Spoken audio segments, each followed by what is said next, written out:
Hello, Stitchers. Welcome to Stitch Please, the official podcast of Black Women Stitch, the sewing group where Black Lives Matter. I'm your host, Lisa Woolfork. I'm a fourth-generation sewing enthusiast with more than 20 years of sewing experience. I am looking forward to today's conversation, so sit back, relax, and get ready to get your stitch together. Y'all, this is something new. Here we are. This is the Asian Sewist Collective and Black Women Stitch with Jen Hewett talking about this long thread. I am so excited. This is the first collaborative episode I've ever done. Have y'all ever done collaborative episodes before on your show? Yeah, we've been on other people's podcasts. I'm excited about this. I've never done it before, and this just felt like serendipity. Serendipity is a really fun word, and we should call this like a serendipity episode because so many beautiful things converge together to make this happen. I thought it was our birthday party episode. That too. I was really saying it was like Jen Hewett existing made this happen. And the idea that we both have podcasts and then we put all this together and we are amazing and I love us. And so I'm going to turn it over to Asian Sewist Collective because you all use Zencastr all the time. This is how you all normally do things. And this is like a new way for me. I used to use Zencastr audio only, but I've never used the video stuff. So all this is new for me. So I'm so glad to be here and to see y'all and to hang out. This is awesome. Hello, it's Ada. It's been a while for Asian Sewist Collective listeners. We use Zencastr, you may or may not know, behind the scenes to record everything. So it looks like a Zoom screen for all of us, but it's recording all of our videos separately so that when we're talking over each other, we can cut that part out. And through the magic and beauty of editing, can have multiple people make our random conversations seem like one coherent one. But it also records our audio pretty nicely, so... I'm so glad. I just love all of this. And so I guess maybe we should introduce ourselves and think about why we are doing this. I'm Lisa Woolfork with Black Women Stitch, and I love the book, This Long Thread. I really believe that what Jen is bringing forward is so valuable. And so when the book first came out last year, we had a conversation, and to talk about it a year later just feels so timely. And this episode is going to be the start of my November episodes. And it's going to be all about supporting these amazing Black creatives who have these wonderful projects, getting people thinking about buying things from Black women and from women of color more generally. And so, hi, everybody. Happy November.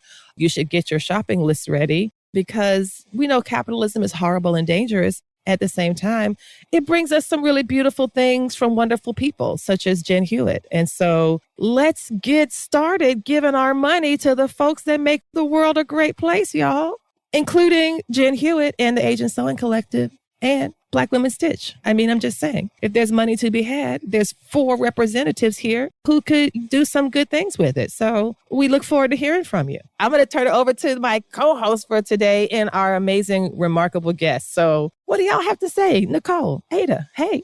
Hi.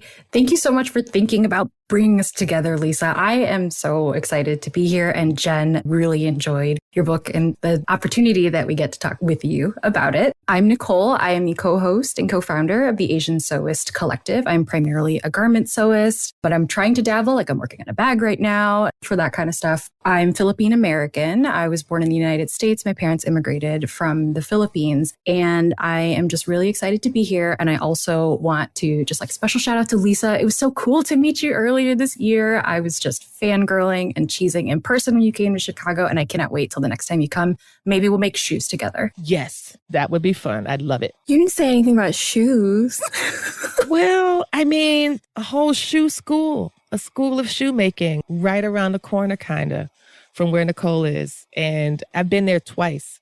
Once to see Bisa Butler's work and then make shoes. And then another time to do the live show at this conference at the School of the Art Institute of Chicago and then to make shoes. I feel like whenever you go to Chicago, you kind of got to make some shoes. So next time you're in town, Nicole will have to take you over there to make some shoes. Fun facts I didn't know about Chicago. I'm Ada. I'm also co-host, co-founder of the Asian Sewist Collective. I'm second generation Taiwanese American living in Denver, Colorado, which is the original territories of the Ute, Cheyenne, and Arapaho peoples. This started out of like an Instagram DM conversation where we were talking about something completely different. And then you were like, what if we did this conversation celebrating the book? Because we had just done an episode about the book. I think it was our season finale, technically, for season 3 of Asian Sewist Collective. And we were like, let's talk about this because it is topically relevant to most of our listeners. And it's an interesting book. And I happened to have gotten through most of it because I was flying back and forth to all of my friends' weddings, which highly recommend. It is definitely like a good book to take with you on a trip because you can stop through the stories and then look people up when you're not on the airplane and trying not to pay United $10 for the internet. You can stop at your next stop and then look it up when you're on the ground and then continue from there. But all jokes aside, I really enjoyed the book and we had a fun time. We basically did an episode, which if you haven't listened to it, you should, where we surveyed people who listen to the podcast, follow us on Instagram, and who are part of our podcast team, so part of the collective, to answer the same questions that Jen did in her survey originally, which, I don't know, that was pretty cool. We learned a bunch about a lot of different people and from different backgrounds who weren't all Asian as well. And so, yeah, I got to learn a lot about other people's crafts, hobbies, and practices, which was not necessarily what I thought we were going to learn when we were going into the episode.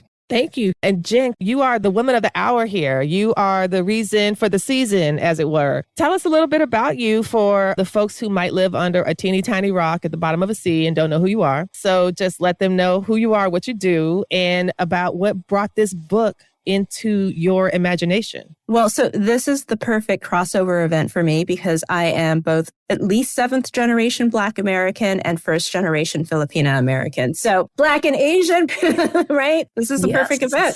So thank you. This is what I was thinking. But I am a printmaker by training, and I'm also a surface designer. I'm a hobbyist sewist, so I mainly do garment sewing, although I just finished my first quilt using a pattern that I improv'd myself, but it's a real quilt made out of quarter square triangles. I'm very proud of it. But I design a lot of things for the sewing industry.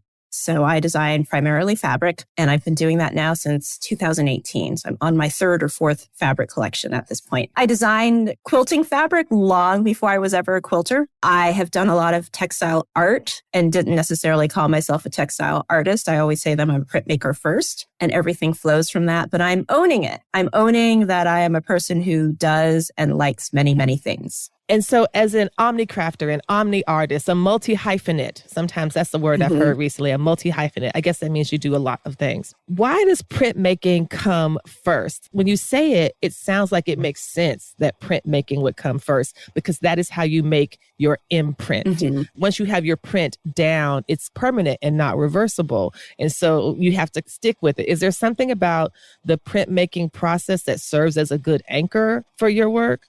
So the story I like to tell is when I was probably 6 or 7, there was a convent down the street from where I grew up, and one of the nuns commissioned me to make greeting cards for her. And I think she paid me 10 cents a piece. So my mom, my dad, the nun, Sister Philippa, they all thought that I was going to do 10 different cards. But I did one card I really liked, made out of construction paper and cut bits and pieces. And I thought, I want to replicate this. I'm getting 10 cents a card. Why would I do 10 different ones when I have a perfectly good card here? She's not going to send them all to the same person so that nobody ever has to know. And so I presented this to her and she was tickled, as she would have said. She was an old school nun, very tickled by this. And my mom just did not understand why I wouldn't have done 10 different things. So that set me up to be a printmaker, because with a printmaking, you do one thing and you do it over and over again. Unlike being a painter who does a one-of-a-kind one thing, a printmaker is already set up operationally.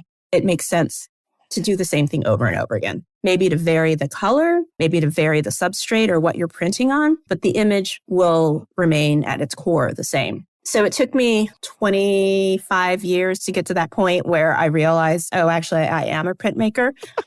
I was 7. 25 years later than that, I was in my 30s. But when I talk about my textile design or even my surface design, I have one image that I'm starting with, and it might end up on wallpaper. It might end up on fabric. It might end up on clothing. It might end up on, I'm looking right now at my kitchen. It might end up on mugs. But it's that one core design that shifts and morphs depending on what you're putting it on. I think that's so beautiful. And I'm not going to hog all the questions. I'm going to ask just one thing and then I'm going to turn it over. I'm wondering if you could talk a little bit about what type of faith or belief in oneself is required to be willing to make one's mark like that. Because I have one of your little tiny notebooks, and I tell you, when I travel around with it, I feel like you're with me. I feel like Jen has given me something that's going to make my heart smile. That this little notebook with that little tiny flower that's just so ebullient, it just feels like something that has a kind of buoyancy to it. And it's really an illustration. And so I'm wondering if you could talk a little bit, because it feels like what I hear you saying is when you make a print, you have to know that whatever image you're going to put on there is going to go beyond your first and initial impression. It's going to be, like you said, a mug or maybe sheets or maybe curtains or maybe wallpaper. How do you get to the point where you're saying, this is what I'm going to create, this is what I've done, and now I know it's ready? Do you see what I'm asking? Like, it feels like it's harder to do than painting. It seems a little harder because it feels a little bit more permanent. Oh, that's an interesting take on it. The nice thing about the work that I do is that it is replicable. And so it feels in many ways low stakes, that I'm constantly putting things out there and some things will stick and other things won't. And I think in my life, I come from a family of people where everything always matters. I don't know if, Nicole, you can relate to this. I think this is very much a cultural thing. Like, you want to hold on to ideas and work until it's just perfect. And then you put it out when it's perfect. And then you talk about how it's not as good as it could be. And growing up under that system, my mom is an amazing cook, and to this day, she will still talk about how bad her cooking is. I just never wanted to be that grown up because I wanted to continue to put work out in the world. I believe that I had something to say, and that what I have to say is maybe not necessarily important, but it's relevant and that it has an audience, and I can just keep putting it out there over and over again. And the more I say and do it, the less importance any one thing has, that I can have a body of work instead of one piece of work. And I think that's also true of writing, like this belief that you actually have something to say. And let me tell you, there are a lot of people who believe they have something to say and they really don't. Oh, can I name some names? I know some white men. I know you're talking about white men.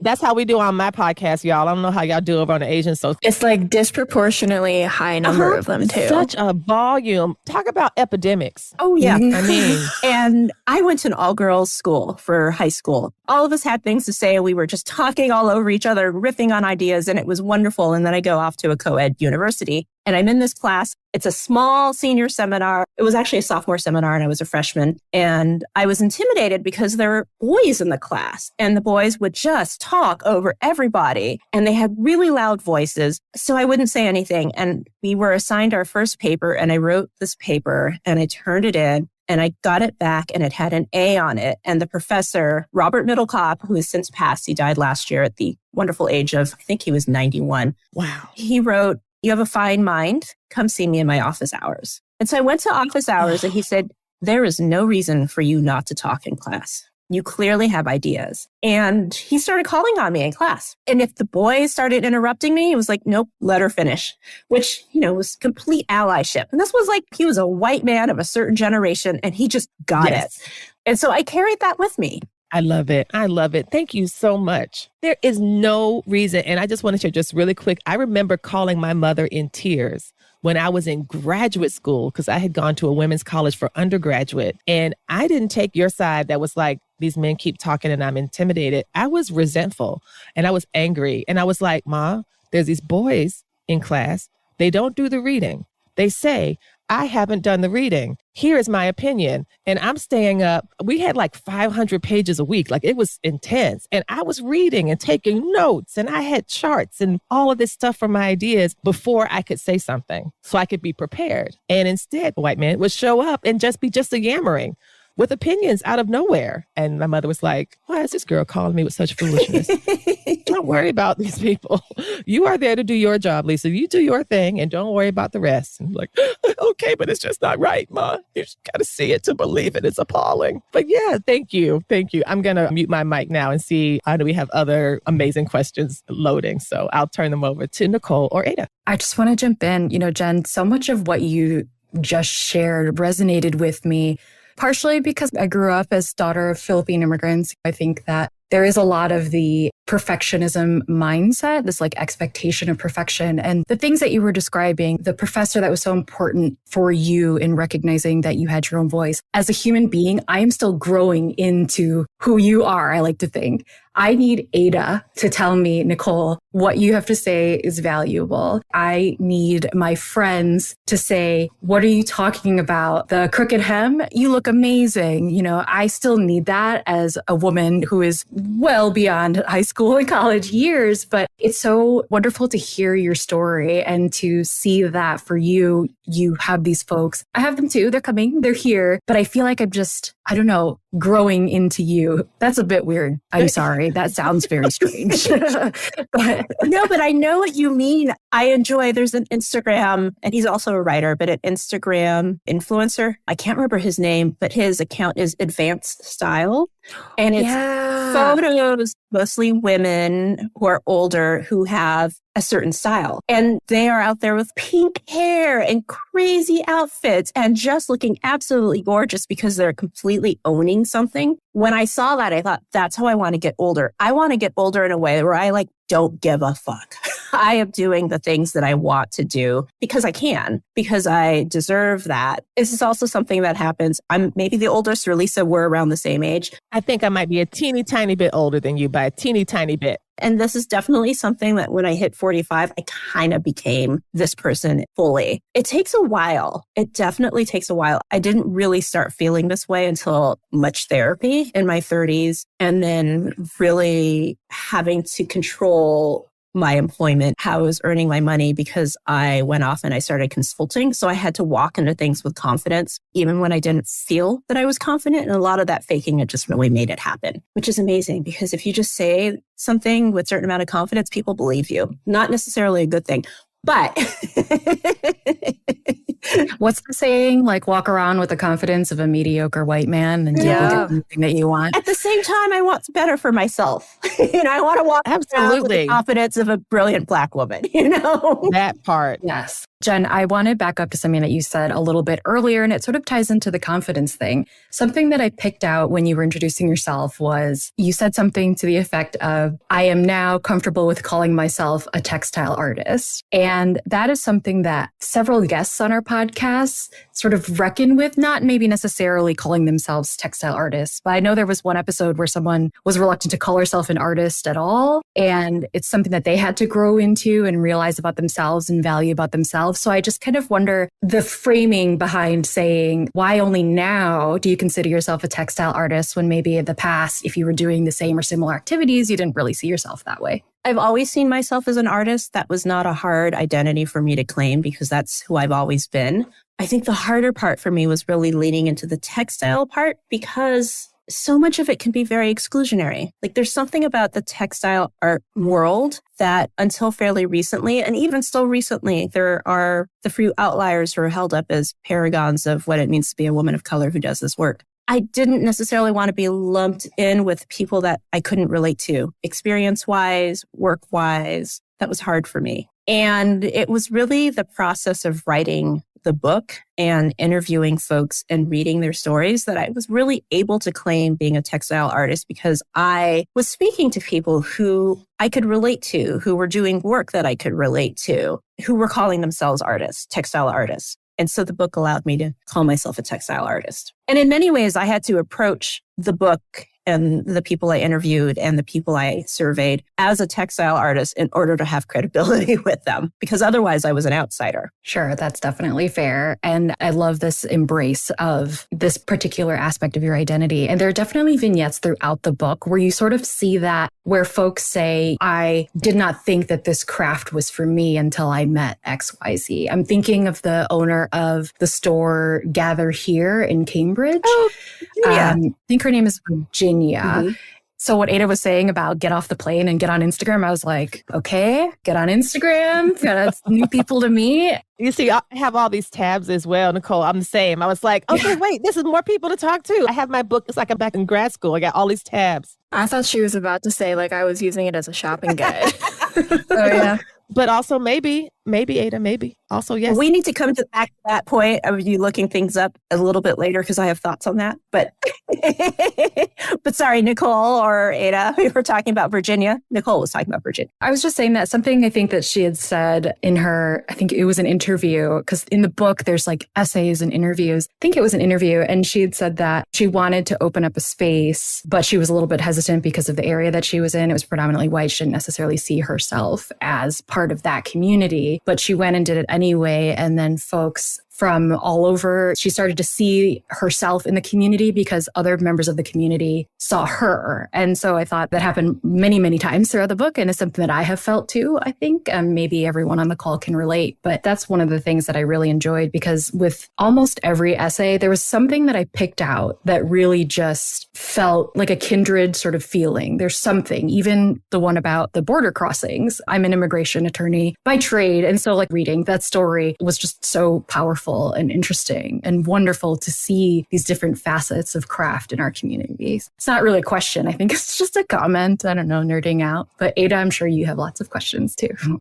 So reading the interviews and not wanting to name names, there were a few interviewees where they kind of flipped the script on you. And when you were asking them about how they kind of came to their craft and how they formed their identity within their hobby or outside of it, they kind of turned it back to you and like, what about you? So I guess I'm curious how you felt about that process. And also, since those interviews, I'm assuming were done a little bit of a while ago because of the editing and the publishing process, like, have you kept in touch with anybody? And how has that relationship changed or evolved, maybe, if any, over the past few years, especially the last year since the book's been out? It's a fantastic question. So I didn't mind when people would flip it back on me. In fact, I remember asking a question of somebody, I won't name names either, but if you read the book, you know who I'm talking about. And she turned around and said, that's an odd question. That's really general. And I thought, you know what, you're right. And I don't mind, because what I really wanted was to have a conversation with these folks instead of having it be me asking a list of questions and getting responses, which is one of the reasons that I actually conducted an interview via Zoom or on the phone rather than sending a list of questions to people and asking them to write.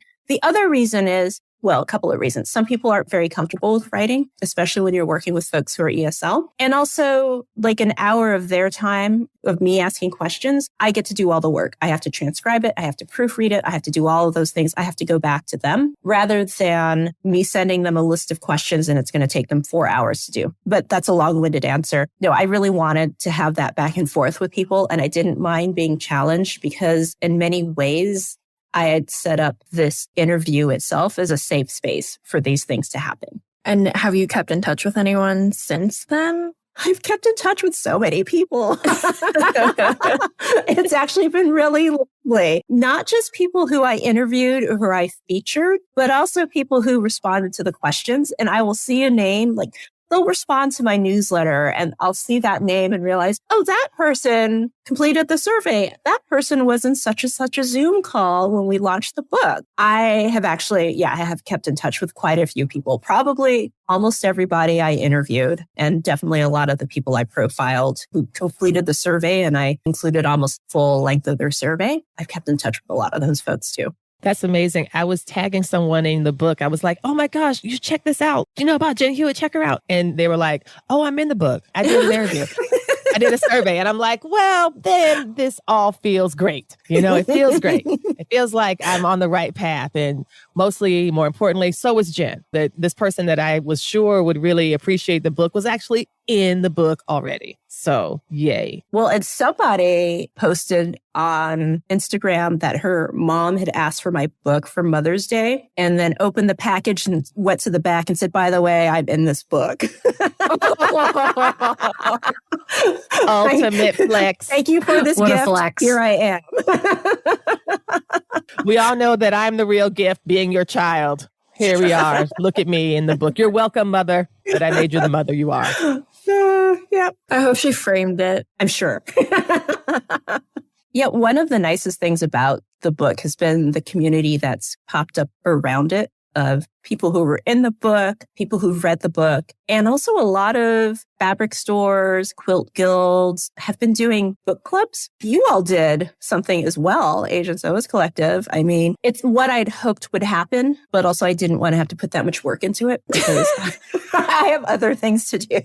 You put plenty of work into it. Exactly. You've done all the work already. I mean, you wrote the book, you researched the book, you proposed the book. There's beautiful illustrations. You have midwifed this book into existence. You don't have to follow it around for the rest of its life. Like, this is something that people can carry and love and support and honor you for now. So I think that you really have done a mighty work. And the nice thing about having an audience of women of color who want to spread the word about the book is that they just kind of do it. There's like no hand-holding from me, no asking me favors or letting me know. They just kind of do it. And then I'll get tagged in something and I'm like, hey, thanks for letting me know. But it's very nice. I'm just going to shamelessly plug that when I find books like this one that are good and I like them and I like to go back to them, because not every book that you get you're going to go back to, but this one's nice to kind of like go back and read some of the stories. Like, it's very digestible. Shamelessly buy a couple copies just to like hand out and have as my like regifting or gifting pile. I don't know if anyone else's moms had that, but my mom had a box of stuff. She would pre-buy them. And then if you got a birthday, like, I'm not getting you a new present. I'm getting you a gift for the box that I know will probably boxes fit. like that. Yes. So this is my like good friends who do any sort of craft gift. I've got another book for like you having a baby. You can have Go the F to Sleep. That's another thing. Books make great gifts. We know this. Just because I know this is coming out in November. And if you are procrastinating, get on it. Say no more. Get this book. It's good. You have 4 amazing women on here right now who are telling you that it's good. So who are you going to trust? Honestly, us. Trust us. Also random people on the internet who are like, you don't know. Exactly. Hey, friends. Hey. Stop on by the Black Women Stitch Patreon page and help us gain 200 new subscribers by the end of 2022. The Black Women Stitch Patreon page has been recalibrated to reflect 3 levels of giving with excellent benefits in each tier. Beginning at $5 a month, the Black Women Stitch Patreon includes benefits such as videos of the Stitch Please podcast, monthly stitch ups, direct video messaging, a quarterly gift, and more. So check out the Black Women Stitch Patreon and help us get 200 new subscribers by the end of 2022. The link to the Black Women Stitch Patreon page is in the show notes. Help us help you get your stitch together. And thank you.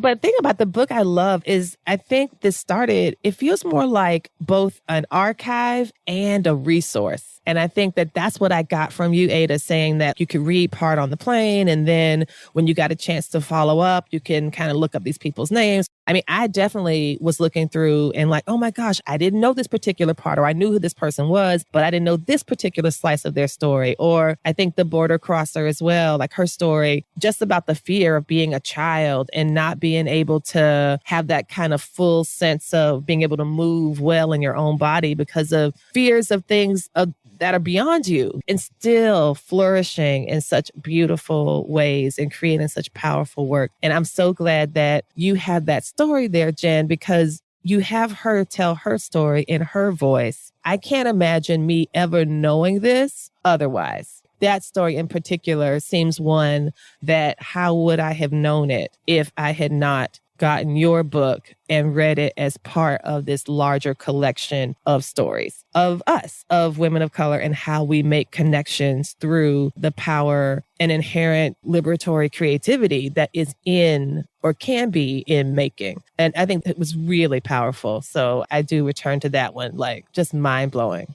You know, it's interesting, too, that you talk about Tanya, because that was the artist. Tanya Aginiga is her last name. And I hope I'm saying that correctly. Sorry, Tanya, if I'm not. When we did the interview and I had to cut this out, she had been working on a project with the Children's Museum of San Diego. And a lot of it was about bodily autonomy for children, because she said children are picked up and moved to places without being asked. And so she was creating something where they could explore on their own without parental intervention. And it just clicked for me. That's completely related to her childhood of having to cross a border every single day, twice a day, in order to get an education in the US. Were there any other stories that you remember, you don't have to name names either, that particularly resonated with you while you were writing the book, like something that you deeply connected with? One of my favorite stories, I mean, they're all my favorite stories, so it's kind of hard to have favorites, but Cheen Wayne's story,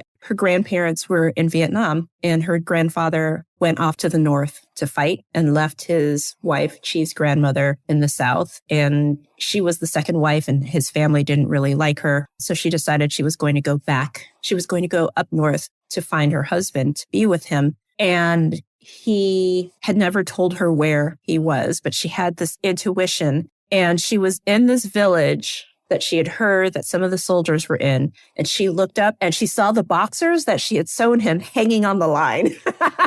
No.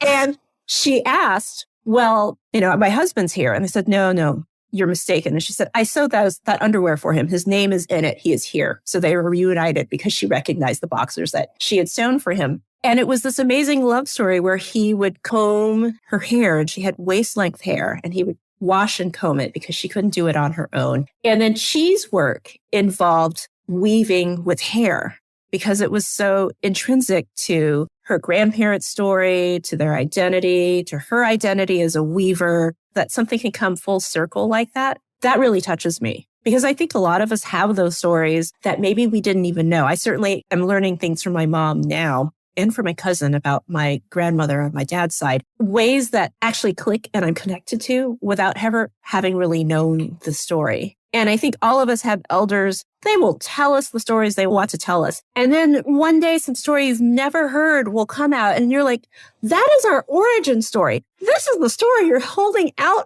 on. And you've been keeping this from me. And suddenly everything makes sense. And she actually had that story. Like she knew her origin story, that this is a story that was told in her family and that was passed down to her and that she has full circle, like woven into work. That's really powerful, very sweet. And also, anyone listening, if you're lucky enough to still have your grandparents, ask those questions. I just lost my grandpa earlier this year. So like you, Jen, talking about that makes me a little bit emotional. I did get to ask questions, but it was never enough. So don't hold out on your grandparents. Ask them all the questions, even if they're annoyed. And record them. Record them on video or audio as well. So you can have some stuff in their voices. That's something I wish I had done a bit more of, especially because my grandmother was born in 1913, which is the same year that Harriet Tubman died. So the history that we live, when you were saying, Jen, about like, there's these stories that they don't tell us.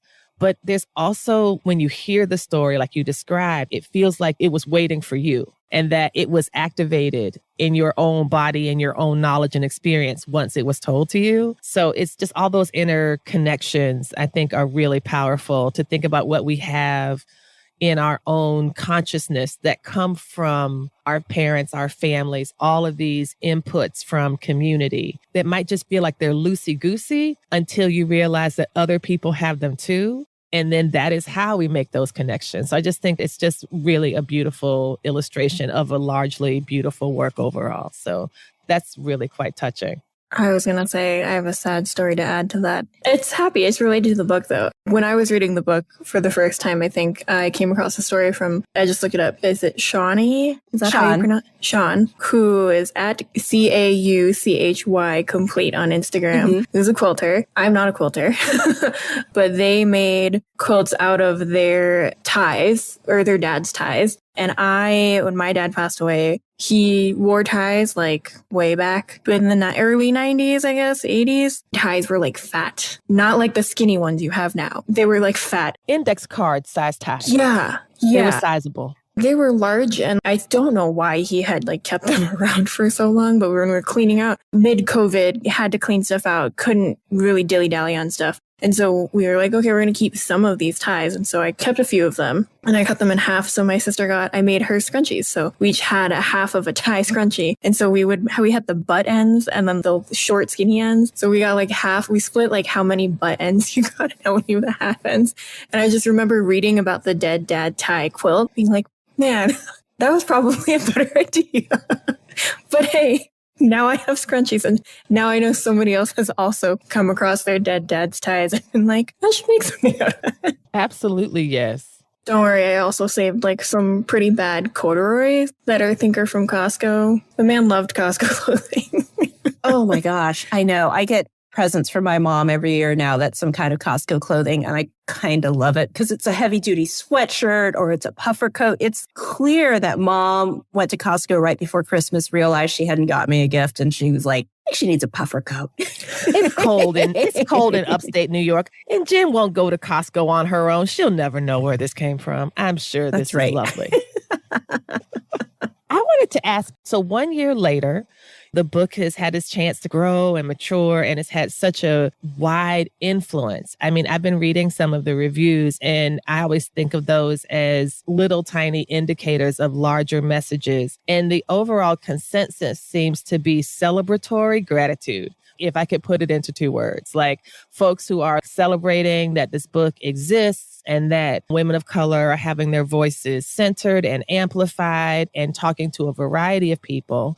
And then the gratitude, which extends toward you for being the person that curated all this and pulled this together, but also the gratitude to be able to see oneself reflected when the mainstream messages are that we are invisible or marginal or in the background. And so I just wondered do those 2 things, do you find those often in tension, the responses to your work that way? The interesting thing for me, the response to my work, so I wanted it to be representative, not necessarily of everybody, because that's impossible, but to include people who are not included. So that to me was really true representation. And to have people's words and stories focused on rather than photos of them or their work was also really important to me. And there definitely has been a lot of tension in terms of response to the book between a desire to see pictures and people who are grateful and willing to sit down with the stories. That breaks down along racial lines. And I actually find this completely fascinating. And I've wanted to talk to people about it. Talk to us. We're excited. We want to know. It is overwhelmingly white women who wish there were pictures. And I really want to understand this. At the same time, my primary audience was women, people of color. If my primary audience is like, I'm so glad to read these stories, I'm so glad to sit with this, then it means that I've done the work that I set out to do and that I feel like I've given to a community, right? To a very large community. This is the work that I have done for them. You know how when you get like 99 fantastic comments on a post on Instagram and you get one negative one and you keep coming back to that negative one? Yeah, this is the thing. I keep coming back to like, why does this criticism exist? I have thoughts. I do too. I also have thoughts, but not a lot of them just aren't very kind or generous. So I would love to hear. I mean, mine weren't about to be. Yeah. Again, I don't know how the Asian Sewist Collective rolls, but like on Black Women Stitch, we don't have to be kind to racists. So we don't tend to be kind to shenanigans. And I'm sure y'all not either. So honestly, just like with the book, if we don't say it, who will? This is why we are here. Right. So I want to hear what Nicole thinks because I'm really curious. My first reaction when you said that was they don't actually want to hear our stories. They wanted an Instagram. Ding, ding, ding, ding, ding. And I'm like, well, then you missed the entire point of the book. And this is not for you. Go to Instagram. And keep going back to Tanya. Someone said, like, we wouldn't know that story unless we read the book. So in the same way that craft is so important to us, we are also more than that. To me, this idea that we aren't allowed to be more than the product of our work. And so if you want pictures and you don't want to read the story, this book is not for you.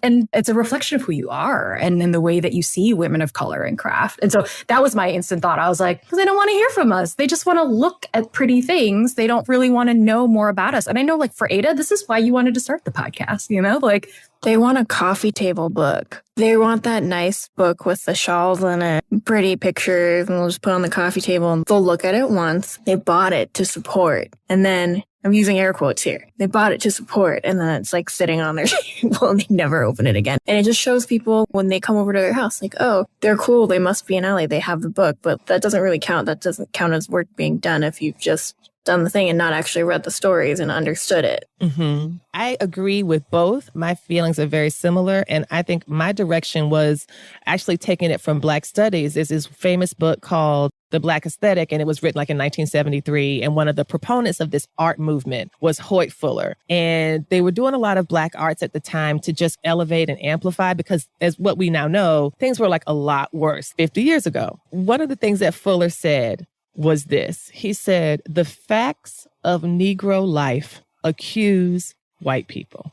The facts of Negro life accuse white people." And he was doing this in the context of some poetry, and they were going to ban this Langston Hughes poem because they thought I Too Sing America was too radical to have in a classroom to talk about oppression in 1973, 7 years after the voting rights. I mean, it was just appalling. But I think it's a little bit of that, or as my mother would say, a hit dog will holler. And this idea that in order to read the book, you have to sit with this question that we hear a lot, which is, I want craft to be my happy place. I want sewing to be my happy place. I want blank to be my happy place. And when we hear that coming from a white point of view, it usually means I don't want anything to distract from my consumption of this. And your experience is a distraction from my happiness. And it feels like this book, it would make absolute sense that if there were more pictures, I could get more into it. But instead, I really have to sit down and look at the facts of people's lives. I think it was Vanessa Vargas when she was at an event and the Airbnb thought her husband was some kind of burglar, or going to a conference. I have heard so many stories from my perspective from Black women going to conferences and being like called out to see if they were in the right place, even though they were there with a badge on. The idea that somehow, this one woman I know, she was like, they wanted her ID. She had a badge on, but they wanted to see her like driver's license before she could come into the exhibition hall of an event. And all of this is about space and belonging, ownership. And at the end of the day, it comes down to power. And what the book, I think, is doing, it consolidates a lot of our stories into power. And that, I think, is a little uncomfortable for folks who don't want to see us at all. I don't know, but Jen, what do you think? We have our theories. You are the one who knows best. So when the book first came out, I was doing a Zoom event and somebody had asked me, you wrote this book partly in response to some events in 2018. You all remember what was happening in the knitting community in 2018. I addressed it in the first chapter of my book, or the introduction of the book. And this was 2020. And she said, so have we gotten better since then? And I was like, well, it's been 2 years. And I told her, I said, so what has gotten better is visual representation, but also that is the easiest thing to do. You hire a few models of color, or you highlight crafters of color on your Instagram, or you do a partnership with someone and you use their image, you use their face. That is really easy to do. And that the industry hadn't been doing it for as long as they did, when it is super easy to do, is just an indictment. I felt like this request for photos in the book is just a continuation of this like easiest thing to do, which is to look at people, pictures of people and of their work. And there were many reasons that this book was all text and not a lush copy table book. One of them was cost. Let's be honest. It's really, really expensive to photograph and to produce a book like that. The other was space, because once you have photos, you can only have half as much space for stories. And narratively, the photos and the stories are going to have to go together. So, I mean, Lisa, you're a professor of English literature. You know this. Everything has to cohere. And so if I've got photos of someone's pretty work and they actually have a devastating early life story, how do you necessarily manage those things? So Tanya, for example, her work is directly related to that. Tanya is an acclaimed artist that does really high concept, fine artwork. But then we also have people who this is their hobby. And maybe they're not necessarily at a level, or their craft is about comfort and joy, and it's not about their life story. How do you marry those two things within the context? Like, one has to give way to the other. And so that was really important to me too. And then the other thing was that we're in such a visual culture right now. And when I look at Instagram, everything is given equal weight because it's all square. You scroll through it. So you can see, and my friend Emily McDowell wrote this really fantastic newsletter about this, but you will like scroll through and you'll see like a pretty photo of somebody's living room. You'll see someone wearing some dress for SpawnCon. You'll see a post about immigrants being detained at the border. Then you'll see a recipe for something. And then a black man has been killed. And all of these things are given equal weight because visually they're all the same. nobody's really making, an editorial decision here for you. But at the same time, we're not media literate enough to sit down and most of us are to parse this out. To really think about it, especially when you're doom scrolling at 9:00 at night. Anyway, what I wanted to do was remove the visual so that you actually had to sit with the comment. You had to sit with the caption, right? The picture was gone. People of color, they're excited to read the story. These are interesting stories. A lot of people think I have nothing to share. Wendy Chen emailed me after the fact. I'm sure she's fine with this. And she said, I think of myself as an Asian American artist. My work isn't really about race. I didn't know how you were going to weave that into the book. And she said at the end of the day, the amazing thing about the book was that it was just women of color allowed to be, which feels revolutionary. That's what I set out to do. We were just going to tell our stories. But once you throw the visuals in, you've got people judging based on how they look, how people look, whether or not the work resonates with them, whether or not the work is technically adept as they would want it to be. But there are all these other judgments that get thrown in when you've got a photo. And when you have to sit with the words, it's a totally different experience of it. Now, again, I'm getting worked up about the 1% of comments, the one comment out of the 99. But I just found like this was a really fascinating reaction from folks who are not my primary audience. I was just going to say that what I appreciate is also you identifying the idea of who a primary audience is. And what I really love about what you're saying is that you chose us. And what you see, I think, is us choosing you back. And that is what I value so much about your work, because it can sometimes not be easy to make this investment if you are in a profession. And, some folks do get to your level and are willing to take risks because they think that this is important, and other folks might not. And so I tend to land on the gratitude side. I honestly don't care if white women want more pictures. There's pictures to be seen elsewhere. Go look at pictures elsewhere. Instagram has pictures. And because you are 100% right, when we look at images, everything becomes content. And that's why I think the term content is so dangerous, because it's reductionist and it just turns something like a beautiful picture of a bee sleeping under a flower to a news article about polluting versus somebody actually being murdered on screen or being harassed. Or it's like we are bombarded with things that they demand us to consume, and there is no impulse to digest. Just throw it. But there's never any time to kind of pause and to look and to discern. Reading requires pause.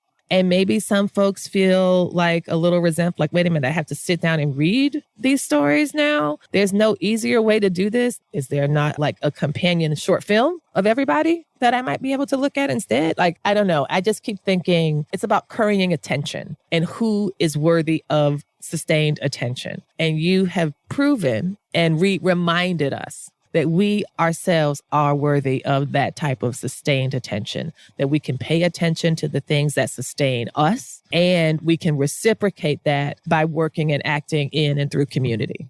And in many ways, and thank you for that, Lisa, in many ways, writing this book didn't feel like a risk because I had this really strong sense that the community would have my back, but that I had to do everybody's stories justice in order for people to have my back, right? So it was this tension of, okay, I can write the book I want to write and people will have my back as long as I tell their stories with love and respect. And hopefully the love and respect is what comes through. Yes, I would say yes. Well, then my work is done. Really? Because my next question is going to be like, what is next? What can we expect from you? What should we watch out for? What should we support? Oh, I have so many things that are going on. The summer is always slow for those of us who make things for a living. And so I had this moment where I was like, oh, maybe this is the year I have to stop making work and I have to go out and get a regular job. I do this every year, by the way. Also had a moment of Asian mother validation, which I will share in a second because that's a big deal. But then work started picking up again all of a sudden. And I was like, oh, I have a lot of projects. So I have some exciting licensing things coming out next year, which I can't really talk about yet. I am doing another fabric collection. It is at the mill for strike-offs right now. So there will be something coming out, I think in the spring, to be in shops next October. And then my next fabric collection, by the time this is released, the fabric collection, knock on wood, should be in stores at that point too. And then I said I was done writing books. And the process of having a garden has made me think that I want to write a book around women and their gardens, but I don't know I have to let that sit in my head for a little bit, because if I tell my agent, she does, hi, Kate. Kate does listen to most of my podcast interviews. So as soon as she hears Hi, it, Kate, please check on her in the book. It's going to be really great. Give her some encouragement and support, good advance, make it work. We'll buy the book. You've already got 3 people here. Oh my God. This one probably would need photos, but I would love to do that. I think I just need to hype myself up and think it through enough and do some reading and do some research to figure out if this is even a project I want to tackle or if it's going to take me away from the core work that I do. And maybe that's not a bad thing. So my bit of Asian mother approval was, so my mom is still convinced that I'm not making a living and that I'm somehow not able to support myself. So she'll tell my dad, you have a lovely house, beautiful furnishings. You have a lovely pet who seems very healthy. I mean, just from looking on Instagram, it's not like you have a tin cup and you're like, help me buy some paintbrushes. Lisa, it's not enough. It's not enough. It's not enough. And also, it's literally never enough. Okay, I have a Black mama, and so I know it's different. So I'm going to let y'all go ahead. I'm going to listen and sit this one out. Well, and she's also not on social, so she has no clue, right?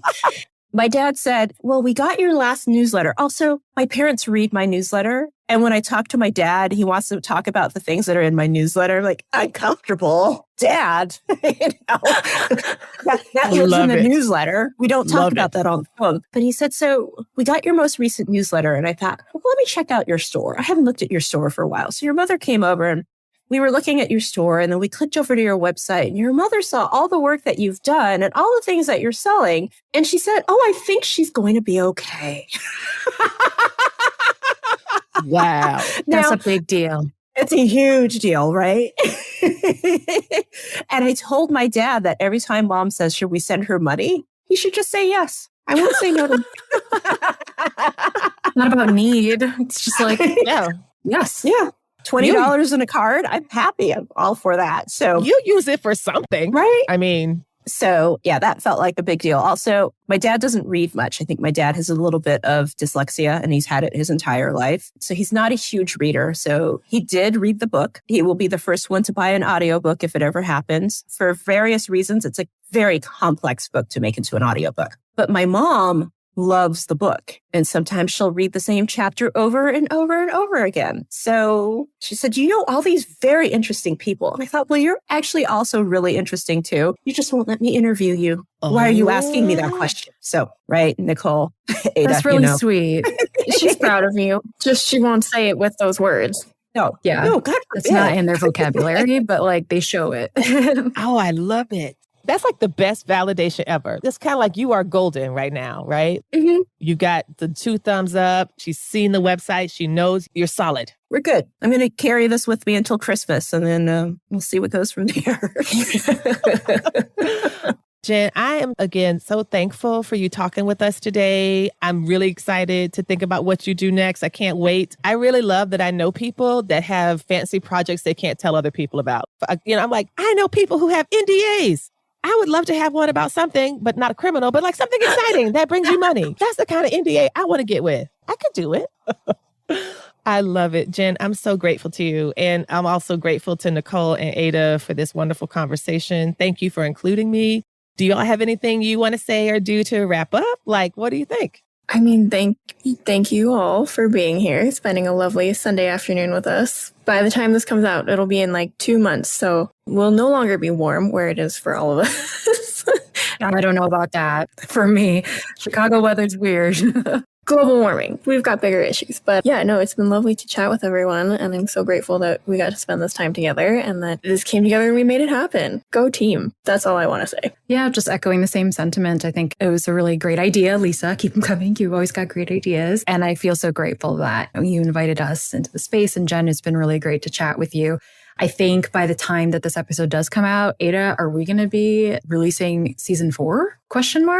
Theoretically, yes. Or in theory, yeah. It's all very what we can manage. But it's been really great to spend time with you all today. Wonderful. Jen, do you have one last thing you want to leave us with? What we do on my show, we ask people what advice you would give someone to help them get their stitch together. Given this experience on the 1-year birthday of This Long Thread, what kind of advice do you have for the listeners of the Asian Sewist Collective and Black Women Stitch to help us get our stitch together? So I will say what Professor Middlecloth told me, which is what you say is worthy of being said. So put that thing out into the world. Thank you. I receive it. Thank you. You've been listening to Stitch Please, the official podcast of Black Women Stitch, the sewing group where Black Lives Matter. We appreciate you joining us this week and every week for stories that center Black women, girls, and femmes in sewing. We invite you to join the Black Women Stitch Patreon community with giving levels beginning at $5 a month. Your contributions help us bring the Stitch Please podcast to you every week. Thank you for listening. Thank you for your support, and come back next week and we'll help you get your stitch together.